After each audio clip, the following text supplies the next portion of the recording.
রোজকার রান্নার থেকে আজকের রেসিপি ভেজ মোমো। এটা একদমই নিরামিষ, পেঁয়াজ রসুন ছাড়া। আজ রান্না করব ভেজ মোমো। ভেজ মোমো করতে লাগবে মটরশুঁটি, কাঁচা লঙ্কা, খোলায় ভাজা বাদাম, আদা, গাজর, সয়া সস, টমেটো সস, পনির। এই দিয়ে আমি আজ বানাবো ভেজ মোমো। তো ভেজ মোমো বানানোর জন্য আমি মটরশুঁটিটাকে একটু হালকা সিদ্ধ করে নিয়েছি, আর আদা, গাজর আর এই পনিরটা আমি গ্রেট করে নিব, কাঁচা লঙ্কাগুলি কুচি করে নিব। তো এইভাবে করে তারপরে আমি দেখাই। মোমোটা বানানোর জন্য ময়দা লাগবে, তো ময়দা নিয়েছি। ময়দাতে আমি 1 চামচ পরিমাণ সাদা তেল দিয়ে দিব মাখার জন্য।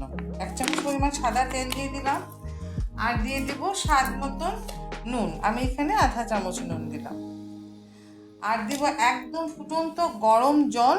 এরকম দিয়ে মাখবো জিনিসটা যাতে সফট হয়। তো আমি এখন ময়দাটা ডো করি।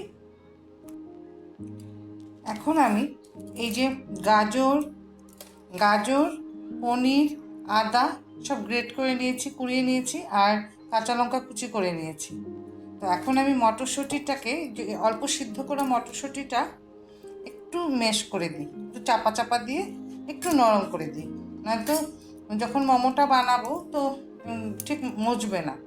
তো তাতে আমি দিয়ে দিব স্বাদ মতন নুন। এই আধা চামচ নুন দিয়ে দিলাম, দিয়ে তাতে দিয়ে দিব এই যে খোলায় ভাজা বাদামটা, দিয়ে দিব তাতে কাঁচা লঙ্কা,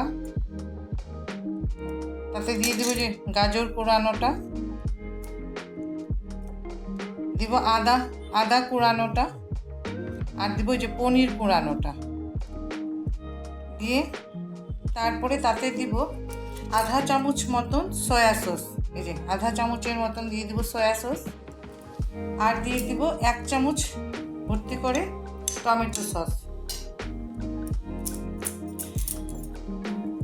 এই 1 চামচ ভর্তি করে টমেটো সস দিয়ে দিলাম, দিয়ে এটাকে ভালো করে মেখে 10 মিনিটের মতন রেখে দিব। এই যে এইভাবে আমি ময়দাটা মেখে নিয়েছি নরম করে, এবং লুচির মতন ডো করে নিয়েছি। এখন আমি মোমোটা বানাবো। তো মোমোটা বানাতে প্রথমে আমি এরকম লুচির মতন একটা বড় করে একটা লুচির মতন বানাবো।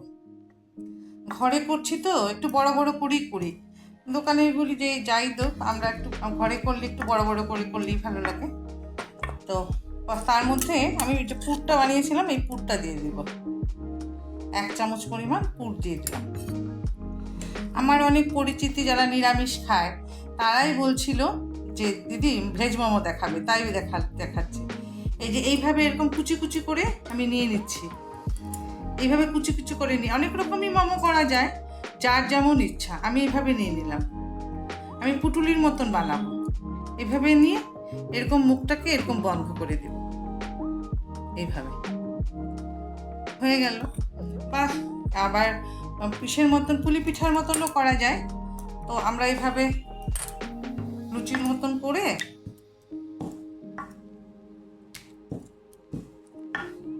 একটু হাতে নিয়ে নিলাম, নিয়ে 1 চামচ পুর দিয়ে দিব তাতে। এই যে 1 চামচ পুর দিয়ে দিলাম, দিয়ে এইটাকে এইভাবে ধরবো, একটা সাইড ধরে এই 2টা সাইড এরকম করে দেব, করে এইভাবে করে করলেও হয়।